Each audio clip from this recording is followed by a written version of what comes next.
All right, let's get started, everyone. Thank you for joining. This session is called Live from the One Button Studios. I am Pat Cottrell, Information Technology Specialist and Blackboard Administrator here on the C.A.L team at the Van Ness campus. So I want to thank you for joining me today. I am joined by two other guests, one who hasn't arrived yet, but one who is here, and that is Madeline. I'll let her introduce herself. Go ahead. Good afternoon, everybody. I'm Madeline Levy-Cruz. I'm the Associate Dean for Workforce Development and Lifelong Learning, and I'm reporting from the One Button Studio at Old Congress Heights in Southeast. Thank you for joining. And right on time, we have Professor Plaud. I'll let you introduce yourself. You're right on time. Hey, man, I try to never be early, just be right on time. No. I love it. Dr. Plaud, I am over here at, well, you can't tell because I have the lovely background on, but I'm over here at the Lamont Riggs campus on the second floor, room 201, in basically a closet that we've custom retrofitted here. I should move the camera around and show you. But anyways, I teach math and I direct faculty development. So that's what I do if I haven't met you before. And yeah, that's it. I'm sticking to it. Thank you. You know, and this is great because the last two sessions I did, I was by myself, but I'm happy to have you two on board demoing your studios as well. So let's get into it a little bit. Let's see. All right, so our goal for today, by the end of this session, by the end of this webinar, you'll be more familiar with the One Button Studios, its capabilities, and how to reserve the space if you need it. So let's talk about the purpose. What is the purpose of the One Button Studios? One Button Studios is a creative space. It allows anyone, regardless of their video production background, to be able to come in and create content that is interactive, like what you see here on the screen. We have this version of the One Button Studios, but also this version, which is the Lightboard Studio. Okay, so again, you can interact with your content. I can become bigger, I can become smaller, I can move around. As Dr. Thompson is doing right now, she's interacting with the content. It's a creative space, allows you to interact and be more creative, not just having a PowerPoint presentation on the screen, but interacting with your content. Now, since we've had the studios, I've seen students use this space to create TED Talk style videos. I've also seen faculty use this space to create podcasts. We have a lot of room in here, so I can easily get a couple more people in here and we can sit around in chairs and we can all talk together podcast style if we want to. I want to bring on our student consultant, Finn Trotman, who's going to talk about one of his use cases with the studio. Finn? Thank you, Pat. Hi, I'm Finn Trotman. As Pat mentioned, I'm a student consultant here with C.A.L. I work a lot with their VR programs, and I'm also a mortuary science student on campus. So my personal use case, actually later this afternoon, is I've been trying to prepare a slideshow to help students learn how to use one of our virtual reality apps. Nice. But what I realized was basically if I just show this long video with no voiceover, it might not come across as clear. So I'm going to use the One Button Studio later today to create my own voiceover for it. Hi, I'm Sarah Hill. Go ahead and pause the video.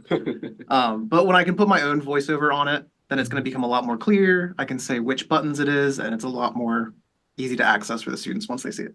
So thank you. That's how I'm going to get to use it till later today. Appreciate that.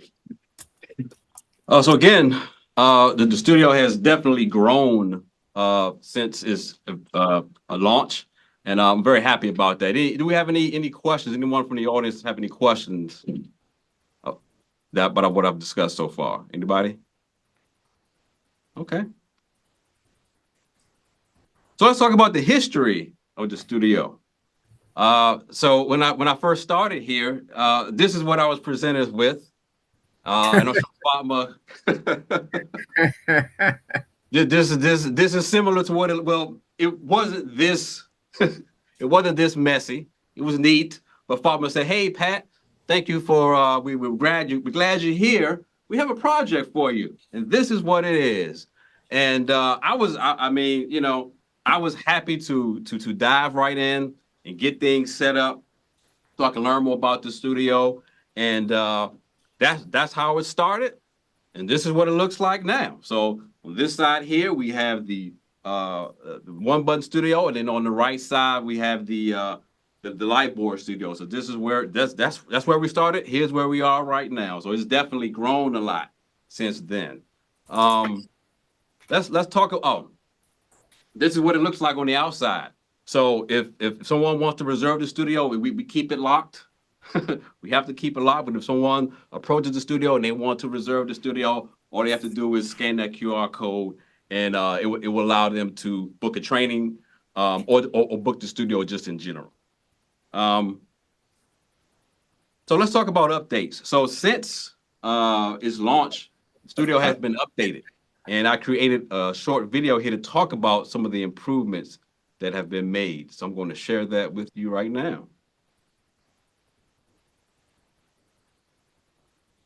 Originally, the One Button Studios was controlled using this Stream Deck controller. But in the summer of 2023, we've updated the studios to now use an iPad to control all the functionality of the studio, including switching your backgrounds and accessing your files. To maximize our return on investment, I've reprogrammed the Stream Deck to handle other functions that I feel are helpful for the user, including accessing the user guide. After training, if you want to refer back to the instructions, you can hit a button and that pulls up the user guide. There's also a button labeled My UDC. If users want to log into their account, they hit the My UDC button and that brings up the login page. There are also volume control buttons and buttons for applications like Teams, Zoom, and WebEx, which gives the user easy access to those applications. All right.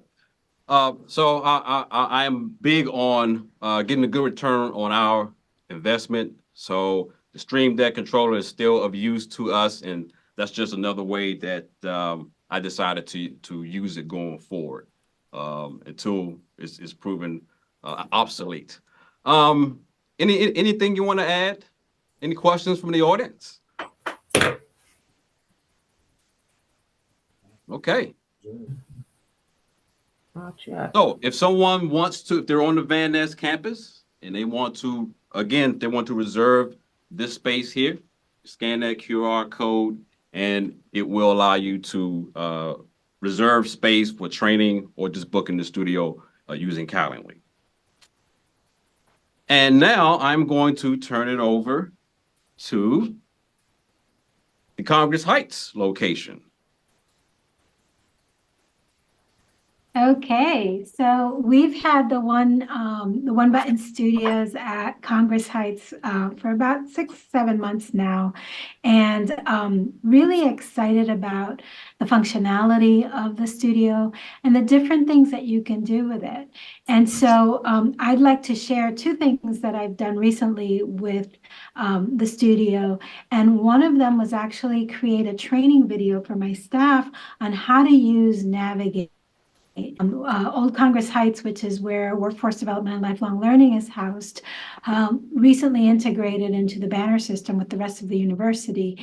And so having access to something like Navigate in order to contact students and keep your case notes is a wonderful new thing for us. So our staff was having a little bit of trouble understanding how to use that. So if you can see behind me, yay!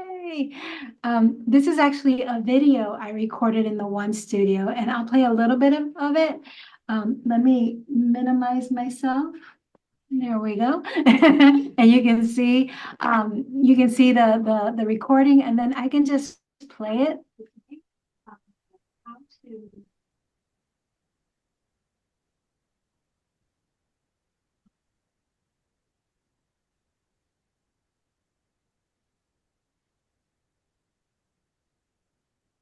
How to I don't want to bore you, but I go through the entire process on here. It's about, not too long, about a minute, minute and a half, maybe 2 minutes. And it gave them the step by step that trying to follow something that's written wasn't working for them. Here they could run this and do it at the same time. And then if they got stuck, they could say, help, So it was really great and it got everybody on the same page. It was easy to do. I just kind of took myself off the screen so that I could do a voiceover and show what we were doing. And it was minimum effort and a big payback because now everybody's using it and they're using it well. So that's one way. One of the things that I also do for workforce development is I teach a Spanish class, and I've been able to create different language videos as well that I can put onto my Blackboard, and they can take a look at what a conversation should sound like, and they can practice as well. So there's a lot of great applications.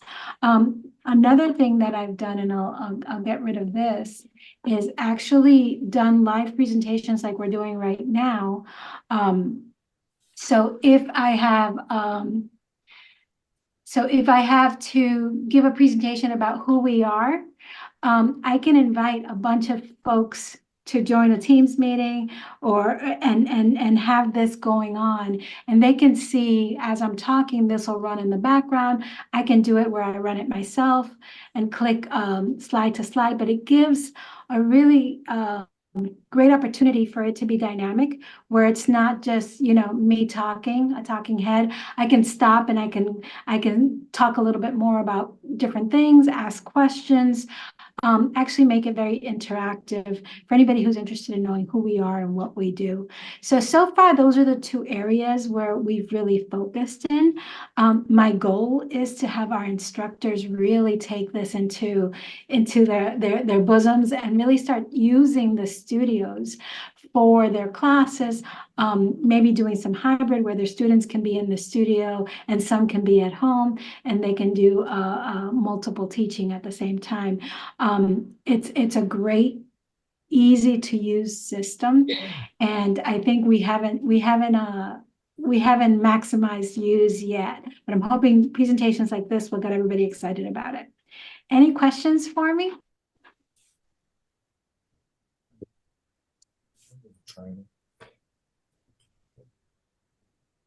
Okay, I'll send it back over to you. All right, thank you for that. That was fantastic, and I'm happy to hear that you're just as excited about using this as I am.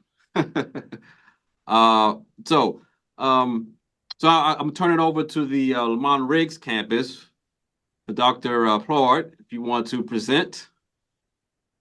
Sure. So yeah, more of the same. So I know what I won't show right now. What I will talk about is so we have a tablet, which is pretty cool, with a pen. And you might see this on my screen right here over on the left-hand side. That's the little icon to be able to use the pen. Now, if you're like me, when you're teaching a class and let's say I'm writing with the marker here, this is me using the mouse, right? Now, it gets irritating when you're doing like F of X. The reason it gets irritating is because I feel bad for my students who have to sit there listening to me clicking every second and writing pretty poorly. Now, luckily, I have a nice desk in front of me and it's pretty big and I'm able to do that kind of stuff. I'm just writing on my background right now as opposed to on a whiteboard. This allows you to pull up a whiteboard as well too. So if I want to, I can bring up a whiteboard and change all kinds of things, bring a picture into it and so forth.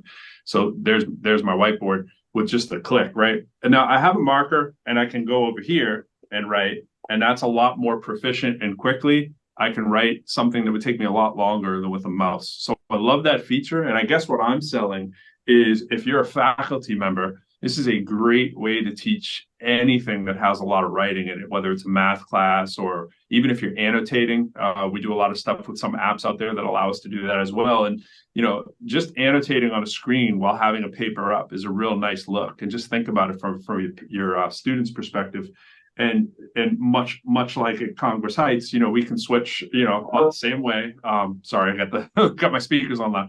put ourselves out of the way or center ourselves however we want to. We can change the backgrounds, obviously. You can set up for a laptop. That's kind of what it looks like when there's nothing here. If, or like that, which is not too bad, right? Because there's a big giant gray sheet behind us, and this is just kind of what it looks like. You can go to full green screen or whatever and fly in effects after if you're trying to do anything. I think what's undersold a lot of times about these really is just how efficiently you can teach a class, but also how efficiently you can do a podcast or a live stream. For instance, I know we have television studios at UDC, and shout out to Dr. Jarvis Barber, who's done such great work there for a long time with interviewing folks. But you can do a mini version of that here, maybe with a few less bells and whistles.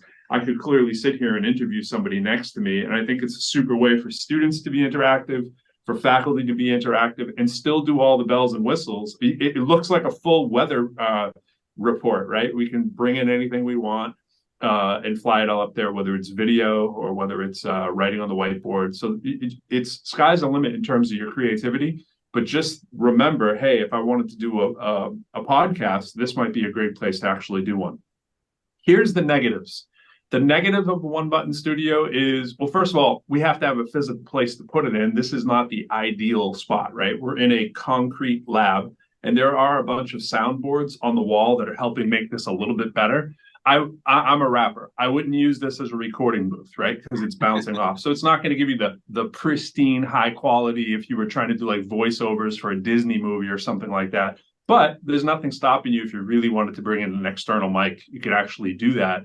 Or another hint, and I've done this, right? When I'm recording these promotional videos, I just take my phone and put it on the desk and record in real time. And the audio out of your phone of recording, of most of you know, is pristine, right? So if you just take a copy of the audio that's in here, which in most phones downloads in an MP3, send it to yourself, you're going to have an audio copy that's probably better than the audio coming out of our camera that's centered in front of you. So it's just a thought, because some people ask that to say, oh, it's a little echoey. Yeah, it's not $1 million studio, but it's pretty expensive in its own right. It's pretty nice to be able to do this stuff, but there's always going to be some shortcoming if you want to be nitpicky, right? This is a nice way around it. And then all you need to do is open an app like Clipchamp, let's say. Clipchamp is either free or I think $9 a month. I actually pay for it. So you can edit videos with a snap of a button, whatever your favorite app is out there. There's plenty of them that are free or very cheap. And we have stuff, here at the university as well, too, that you can use.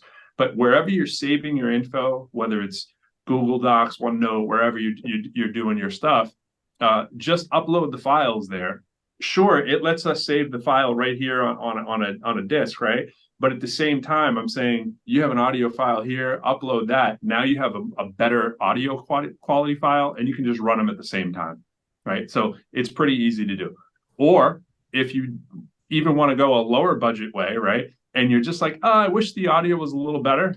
The file that you take when you save them for even like a Zoom file, if you're recording a Zoom, it separates your audio. You can have your audio separated and your video separated, and then you can just enhance the audio. And automatically, when you go to sites like Clipchamp these days, it separates it for you as a feature with a one button push as well. So you can be in Clipchamp, take your video file from your big file here from the flash drive, and you have that with you. You're saving it into whatever cloud application you have. You're at home now. You're sitting at your computer. Hey, I'd like to edit that thing. In another couple minutes, all you have to do is hit separate the file and now boost up the audio a little bit, and you have yourself a great file. Because I just wanted to be honest with that, because I've heard the sort of the feedback of like, it's not the best audio. That's about the only drawback that I can come up with.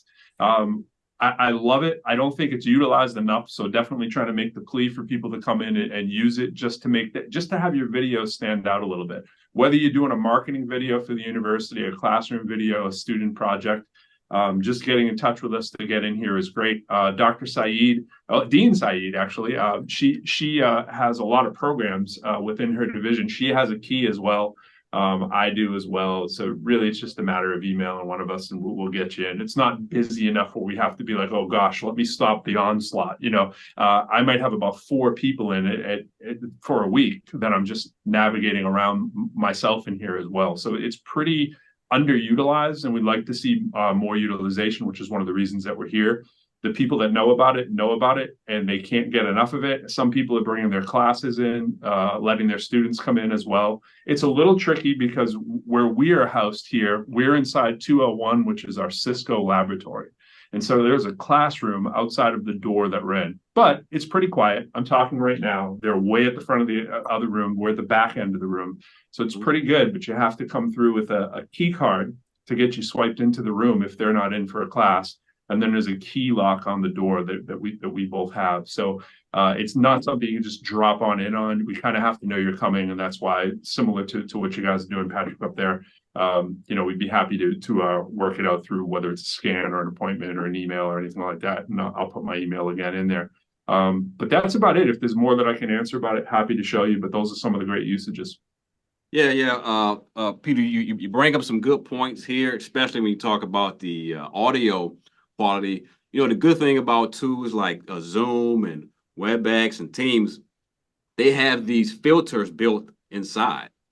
So your audio sounds just as good as mine's because I don't hear any background because it's in real time, it's filtering that audio. Yeah. And so that's a good point too. So let's talk about that for a second. Mm-hmm. So if you're recording right now, we're on a Zoom. If we're recording the audio on the Zoom is going to be great, right? Because of those filters.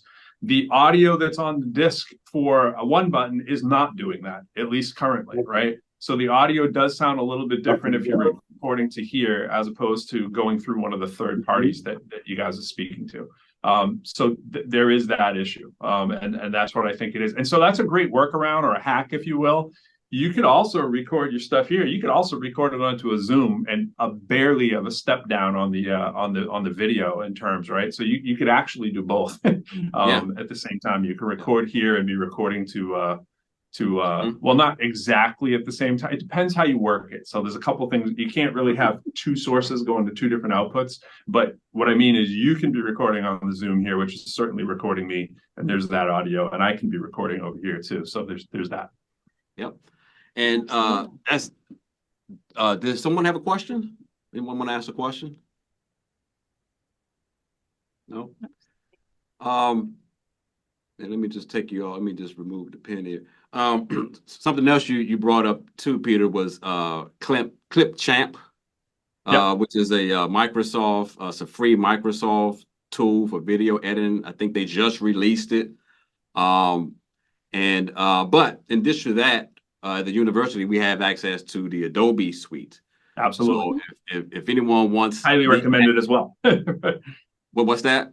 Highly recommended as well. Highly recommended. We have an enterprise license, so if anyone needs access to that, please reach out to me, and I can give you access to that.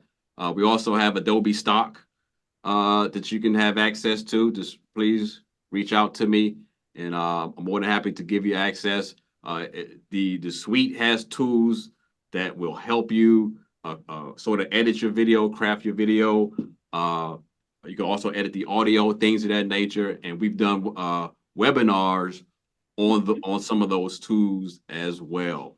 One thing we didn't mention, Patrick, maybe you're going to get to it, but our adjustable table here, which is nice. Like right now, I'm sitting in a chair. These are made to stand up a little tall. So I'm adjusting the table, which is super cool. So if you're like a lot of our faculty who like to stand when they're doing the lecture portion of their class, cool. So that's definitely nice as well. The only other thing I would say too, not to rain on our own parade, but I will say this. Like most things, right? When we look back in the future, we're talking about technology, this is going to be pretty archaic, right? As about 5 years from now, where we're talking about we had a physical desk. Remember that? We sat there and there were two screens. And right now, this is state of the art. 5 years from now, we're probably going to be laughing about the fact that, remember, we were using a mounted camera up on top, a physical mounted camera, right? Because it was great quality compared to the little pinhole cameras that we had in. And it's not hard to project now with all, with the complementary things that AI is doing right now with video and Sora and all these kind of things that are coming out on a day-to-day basis that are really revolutionizing all this stuff. So it isn't really just about this technology. It's really about us embracing the technology that's all around us coming out in complement and thinking about it, because the hacks we were just talking about come from trial and error. You might come up with a great hack of a way to use the one-button studio that we're not even thinking of right? Absolutely. It's just like Absolutely. whether it's a combination of the audio, the video, the effects, the interviews, the podcasts, the workarounds. I mean, it's an amazing setup for right now. And it may be in conjunction with stuff that's coming down through the pipeline. So just don't stay fixed in the mindset of what we have. Just think about ways to utilize it in all of its glory and splendor while it still has glory and splendor. And that's the beauty of inviting the community into this Yeah. space. Because when I started out the presentation, I talked about, how the studio started, and then the various use cases that has allowed the studio to grow. You know what I mean? Right. So again, with the technology Oh, coming out, this one. Sorry, Okay. another interjection. So Go ahead. I sent out an email to our faculty yesterday. I saw Professor Cook is on here as well. In the email, right, I was doing a little humble brag of my own, right? I was like, oh, and I'm presenting coming down the line. And it's funny, the reason I remembered to put that in is because in my head, I was like, I need to use the one button studio when I'm presenting for this webinar, right? So yeah, it'd be nice to be in the comfort of my home. It's an evening presentation, but it's for the American Federation of Teachers in this particular example. Yeah. It's a share my lesson kind of thing coming up in like a month or less than a month, right?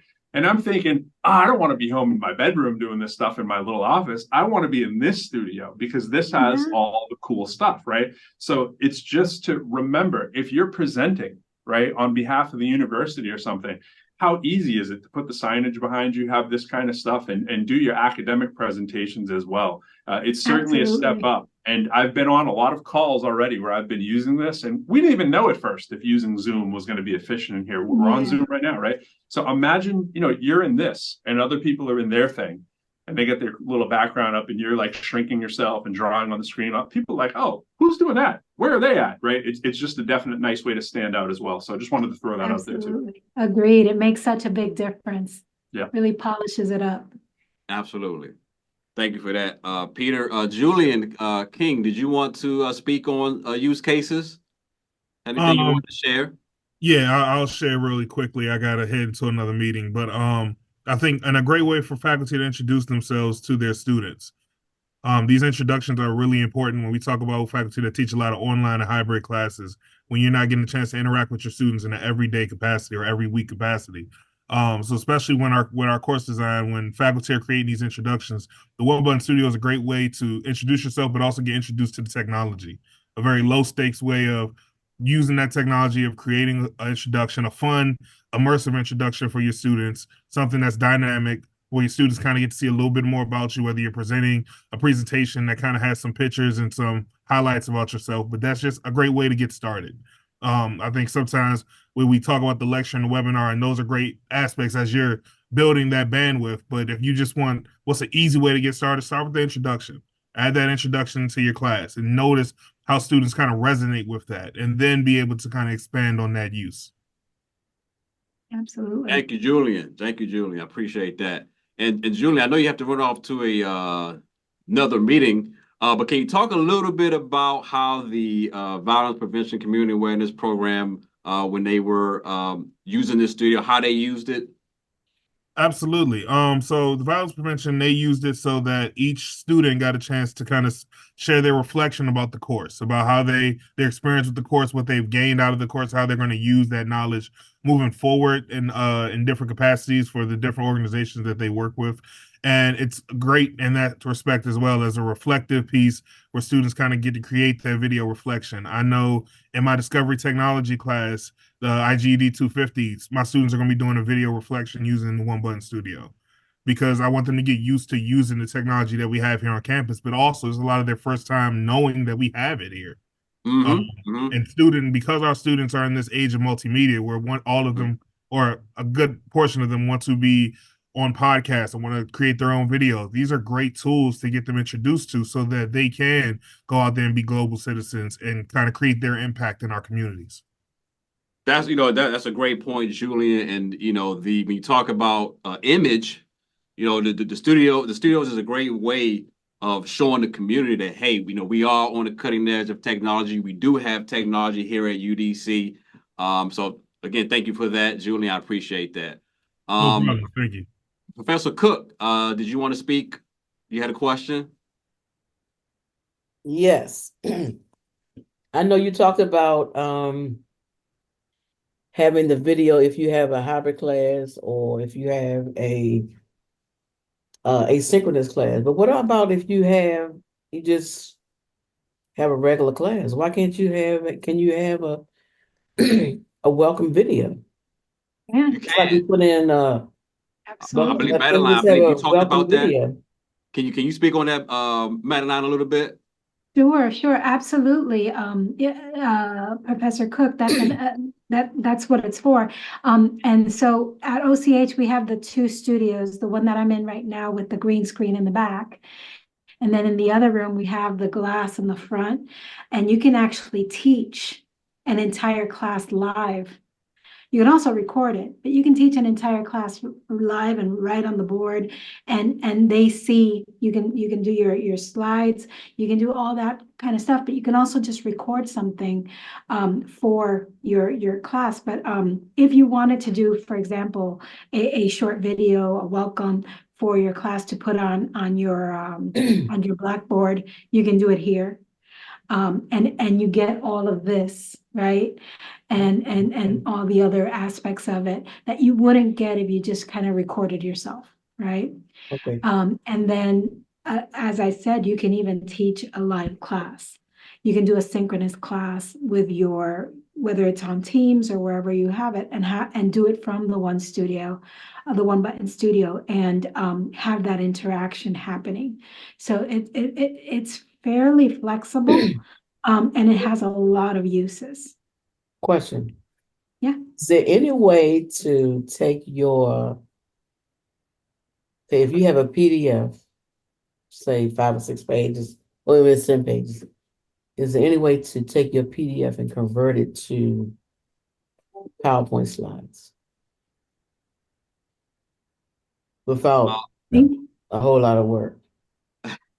You can go Yeah, the other way pretty well. yeah. The other way, it's easier than that way. Oh, you can do the PowerPoint to the PDF. Yeah. The PDF going backwards is But you know, the I'm good trying thing to about think if you use the Adobe, if you use the Adobe suite and have their version of a PowerPoint, you might be able to. But I've never attempted that. I've always done it the other way around. yeah, okay. same here. But the Yeah. good thing about the One Button Studios is that if you wanted to just show that PDF, you could just PDF, drag you'd it be able over. to. Yeah, you can just drag it over. It doesn't have to be a PowerPoint slide. You drag it over and you can still interact with your content, whether it's a PDF or a PowerPoint presentation. It's just that the studios are designed to work with PowerPoint, but you can drag over any type of image you like and Okay. discuss it, interact with it. So great question. So what I have in my classroom, I have a Mondo pad or whatever, Uh-huh. and I sign into it because sometimes my students can't make it to class, so I end up having a synchronous class in my class while I'm having class with the people that are present. Mm. Okay. So that's and with the way I did that Or was as we call it, ghetto hybrid. Oh, The thing is, the rooms aren't necessarily, at least here in OCH, you could probably fit maybe 4 students in the studio and then have Okay. some on there as Oh, well. okay. So I think you would have, it would be dependent on which studio you're using. I don't know if the one at Van Ness is a little bigger. Okay. it's a So little the point bigger. of the one button studio, Mhm. what's the difference from the one button studio and what I do in class, like what I just said that I do in class? Well, the difference is Oh, well, I'll go ahead and you can kick it off after this, Peter. So the difference is the One Button Studios is designed not necessarily so that you can hold a class, but it's designed so that you can present content and interact with your content, whether you're on Zoom like where we are right now, or whether you just want to record the video and upload the video to Blackboard or your OneDrive, things of that nature. So that's That's the purpose of it. But Peter, that's what I do in class, because when the class is over, Yeah, I've you seen send it what back. you do. I mean, you get the copy of it and then you just upload it. Yeah, I've seen what you do, and the effort that you go through to do that is, I mean, you have it down, in a creative way that not a lot of people are doing. It's funny, there's a few people that do it in math, which because I think the necessity to be working out problems in an engaging way, right, is kind of there. It tends to lend itself to this kind of stuff where you could write right here. I think that's really the big advantage. I think that there is no big advantage otherwise because of the way that you have it kind of set up. But I would still say that think of it this way. If you recorded a 5-minute lecture in here with you working out the problems and actually showed that video, you could probably do some pretty cool combinations of stuff as well. Maybe it's and now you try, right? Like you might even say that on the video, But yeah, otherwise I don't really think there's a huge uptick from what you're already doing, because what you're already doing is pretty cool. Okay. Yeah, but that would But be you're in good, the though, you're in a to unique have- category. That would be good to have little small videos recorded by you of different topics that the students could, watch this video yeah. and then do the problems on such and such a page. And you can have a discussion around the video. Yeah. Right. Okay. Do we have any other questions from the audience? Anyone had any questions, comments? Any thoughts? Definitely gonna do the training. Can you repeat that?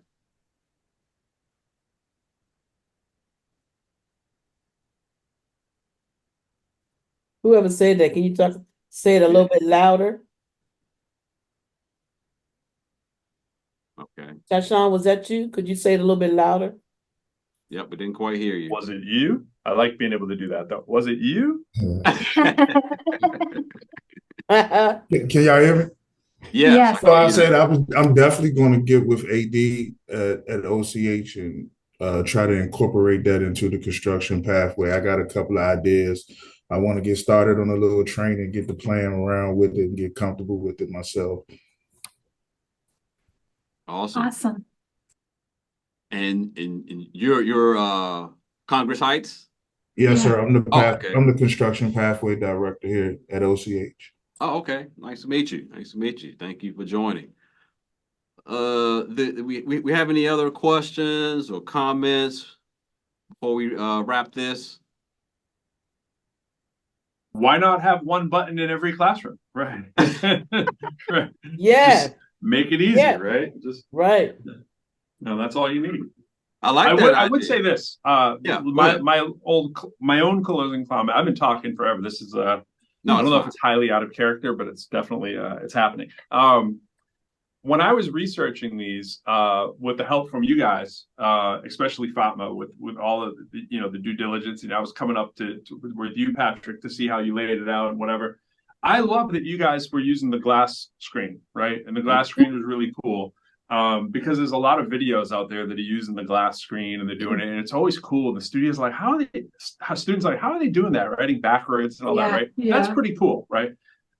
This thing having a little, monitor right here certainly makes it easier. Maybe doesn't look as cool to do, or maybe it does. I don't know, right? But what I would say is when I was researching what all the other schools are doing. Peter, can you bring that screen up for those who join late so they can see that?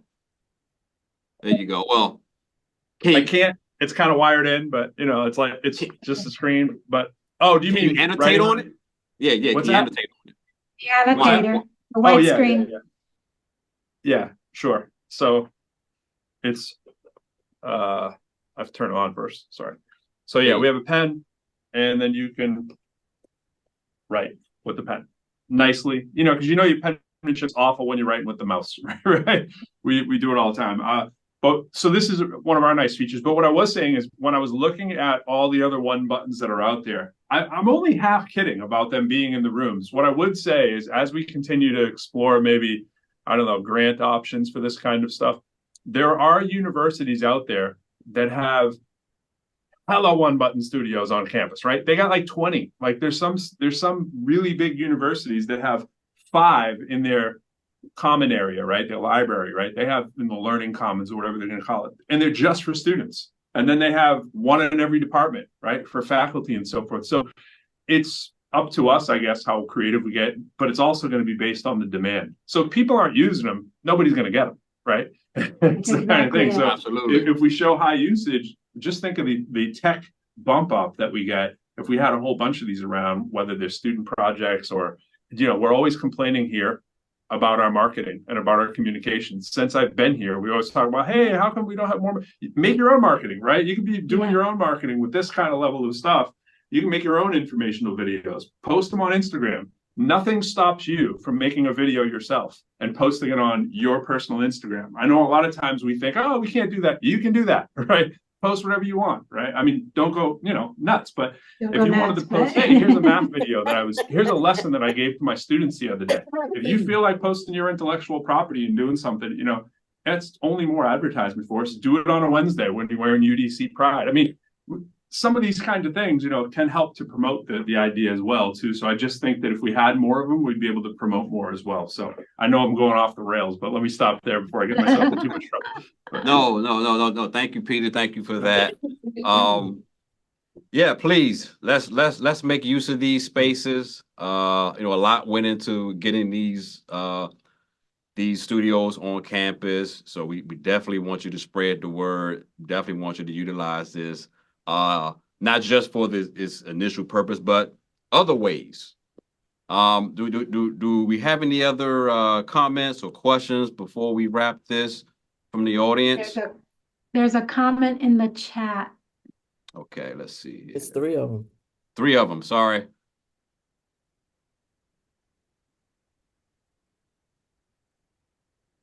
So I know both Peter and I put our emails in the chat. So if you want to reserve either of our studios, you can just contact us. Yeah. And a great use case, using this for teaching sign language. Great use case. That's awesome. Which campus are you located, Professor Roberts? On both campuses are basically at the community college. How are you, everyone? How are you? Hello. Hi. That is a great use case. I love it. Professor Martin, you still teaching? I didn't know you was teaching here. I thought you had left. Absolutely, I'm still teaching. She never leaves. I'll always be teaching for UDC. Oh, remotely. Okay. Absolutely. All right. Did I catch all the questions? Do we have any other questions, comments? You're good. I'm good. All right. Well, I want to thank my guests, my esteemed guests from Congress Heights, Madeline, from Lamont Riggs, Dr. Peter. Thank you for your insight. Thank you for joining. And I hope to the next time we do this to have more use cases, more stories about how these studios are being used. And what I'm really looking forward to is how we're going to scale this technology up, kind of like what Peter described. I can definitely, as Peter was talking, I was like, wow, it would be cool to have something like a whiteboard pad, in the classroom, so students that can annotate in real time and it's being recorded. That's way cool. So good job, Peter. Good job with your vision. But anyway, thank you everyone for joining. I hope this was informative. And again, I hope to see you utilizing these spaces going forward. So thank you, everyone. Wonderful. Thank you. Okay. Thank you. Thank you. Really nice. All right. Thank you. Thank you. Yeah.